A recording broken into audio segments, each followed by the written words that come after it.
Hi, everyone. This is Ray Luskin, creative activist turning pain to purpose. And today I wanted to talk to you about a book that's been a big part of my life. Actually, this is The Artist's Way by Julia Cameron.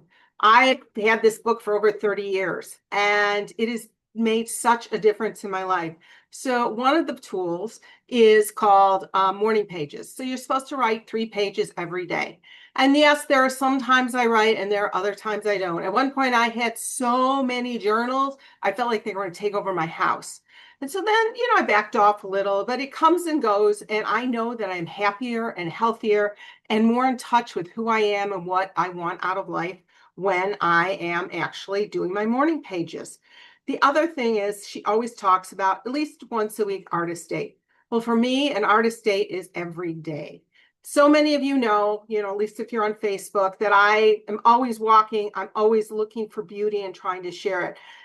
Natural wonder, going to the beach, going to the botanic gardens, taking close-ups of beautiful flowers, buds in bloom, even just the sound of the water, the birds, tweaking, and it's like that's who I am and that's what I love. But I also look for beauty elsewhere in the people I meet, in the conversations I have. All of those are an artist date. Yesterday I went to the beach and I sat down and this man came and said, "Do you mind if I sit with you? I just love this piece." And we started getting into a conversation. He was a golf pro. And so I said, "So what do you do the rest of the year?" He said, "Well, I work in a simulator place, the other parts." But we started talking about, summer and the joy of watching people sail or the kids on the beach, things like that. Those are joyful moments. Those are artist dates to me as well. And the other part of it is I love to go to art fairs and art galleries. And I've always talked to artists, but this year I started asking, "Can I record you?"